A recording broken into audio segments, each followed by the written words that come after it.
me just a day to learn and code with GraphQL. Isn't that amazing? You can learn this modern query language which has many benefits over REST in such a short time. But what's GraphQL? Is this front-end or is this back-end, or is this a query language similar to SQL, or is this better compared to REST? I'm going to answer all of these questions in this video, so please keep watching. By the way, this is a GraphQL series where in this video I'm going to talk about the basics of GraphQL, and in the upcoming videos I'll share more of the GraphQL knowledge with you and we can build a GraphQL project. So if you are interested, then please subscribe to my channel. So GraphQL is a query language for APIs.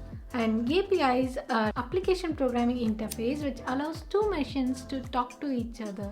Think of it as a mediator between the client and the server. GraphQL is neither front-end nor back-end. It is a language spoken between the client and server in order to exchange information. We are all aware of REST APIs, right? Clients make use of REST APIs in order to make HTTP requests for some data operations. Unlike REST APIs, which request multiple endpoints to make multiple data object requests, with GraphQL, clients can make use of a single endpoint to fetch multiple data objects in a single call, and they can also specify what are the fields that they want. So the client can send a GraphQL query to the API endpoint and get exactly what they want, nothing more or nothing less. So this way, the applications that uses GraphQL are more faster and efficient compared to the applications using REST APIs, because client controls what they get, not the server, unlike REST APIs. This is exactly why Facebook developed GraphQL, because they were facing many inefficiencies and shortcomings when they were interacting with REST API. Consider you're creating a blogging application and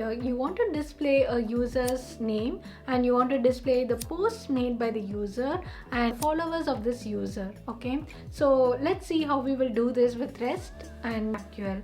With REST APIs, you'll be making HTTP requests in order to get the information of this user, and then you'll make another HTTP request to get the post made by this user, and then you would make another HTTP request in order to get the followers of this user.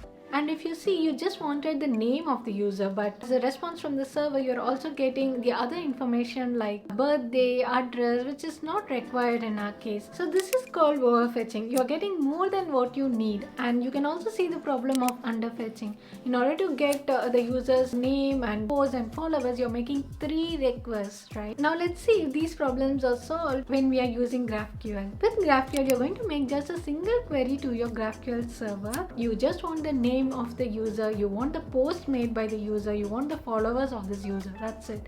And the server is going to send a JSON response with exactly what the client requested for. So GraphQL clearly solves the problem of overfetching and underfetching, which we saw when we were using REST APIs. So there's also one more problem that GraphQL solves, that is when your application evolves, there's more than what you required in an API, or you want less from an API. So when you're making such modifications, what happens is when you're using REST APIs, both the backend developers and front-end developers has to do some modifications.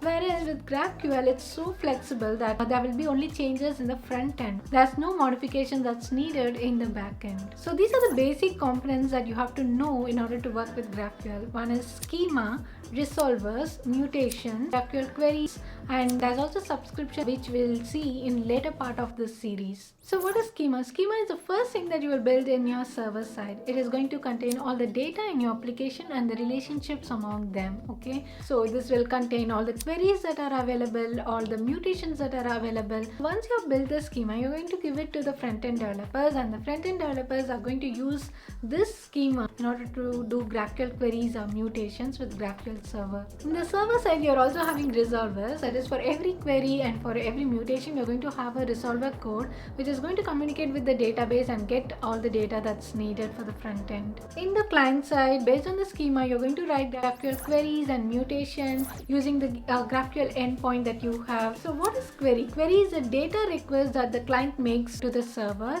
For example, you can think of it as just a read operation. Okay, you want to read all the names of the users, but it should be based on the schema. Schema will tell you what are the queries that are available, and based on that you will write queries on your client side. And what is mutation? Mutation is like create, update or delete operations, like making modifications to the data. For that you will use mutations, and again you will write mutations only based on the schema. Schema will have what are the mutations that are available. So should you use GraphQL instead of REST APIs? No, GraphQL was designed for a specific purpose.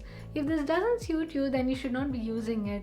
For example, if yours is a small application and if you have manageable endpoint requests, then you can continue to use REST APIs. But if your application has numerous endpoints and it's getting unmanageable and you're facing serious performance issues because of overfetching and underfetching, then you can shift to GraphQL. Said that developers are going to love GraphQL because it makes the code more manageable and it's more faster and efficient compared to REST APIs. Thank you so much for watching. Hope this video was helpful. Let's meet again with another GraphQL video. Bye.